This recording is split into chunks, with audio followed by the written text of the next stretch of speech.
Et de cette étymologie-là, on peut tirer le sens abstrait. Le sens abstrait du mot droit, c'est quoi? Le droit désigne l'ensemble des règles et des normes qui encadrent la vie sociale et qui s'expriment par des lois.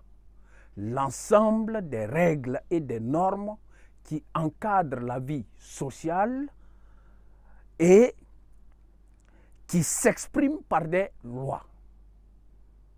Ensuite, si nous prenons le sens concret maintenant, nous dirons que c'est ce qui est permis par une règle ou une loi. Le droit, c'est ce qui est permis par une règle ou une loi.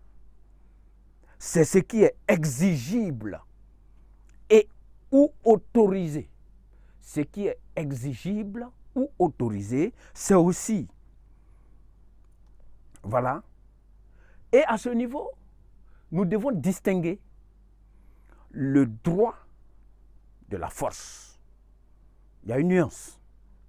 Lorsqu'on parle de droit, le droit exprime le pouvoir moral, un pouvoir moral.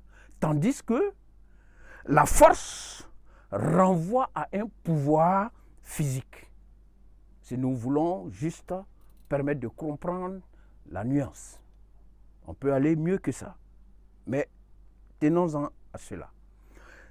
Et on peut dire aussi qu'il existe deux types de droits, le droit naturel et le droit positif. Qu'est-ce qu'on entend par droit naturel? Le droit naturel,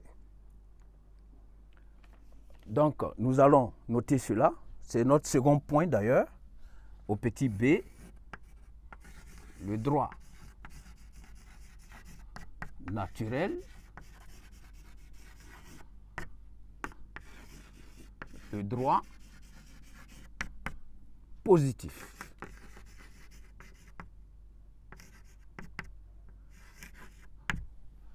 Le droit naturel, droit naturel. Le droit naturel désigne l'ensemble des règles non écrites, l'ensemble des règles non écrites et non consignées dans des codes, mais fondées sur le bon sens.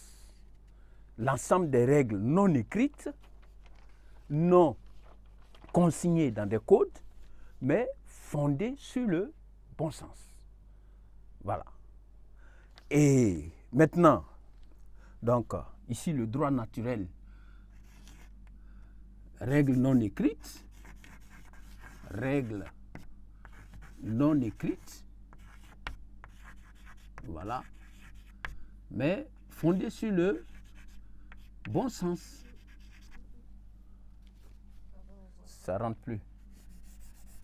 Fondées sur le bon sens. Mais le droit,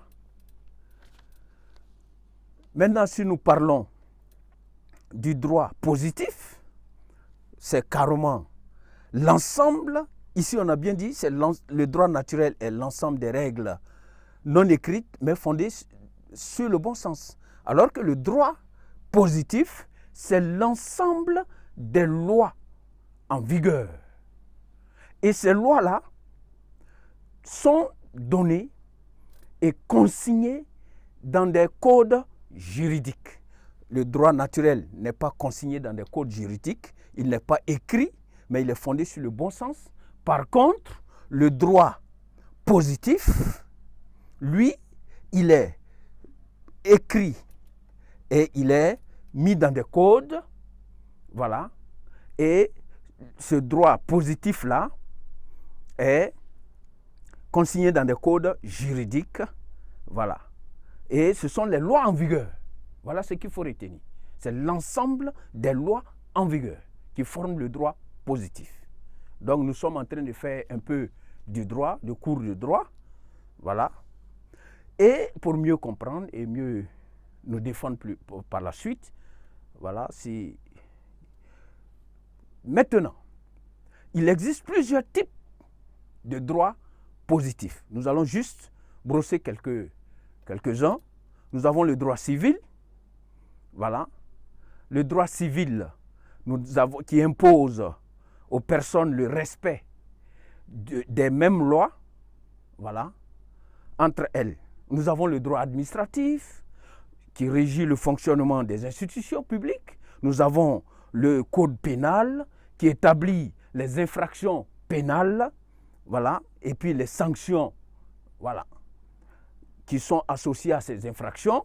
Il y a aussi le droit constitutionnel qui rassemble les règles juridiques, le droit constitutionnel qui rassemble les règles juridiques, voilà, relatives à l'organisation de l'État, rassemble les règles juridiques relatives à l'organisation de l'État.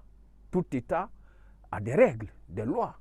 Donc c'est le droit constitutionnel qui s'en charge, voilà, de les élaborer. Et puis voilà. Nous avons par exemple la Constitution, nous avons les formes de gouvernement, nous avons le régime politique, nous avons la souveraineté, etc. Tout ça c'est déterminé par le droit constitutionnel.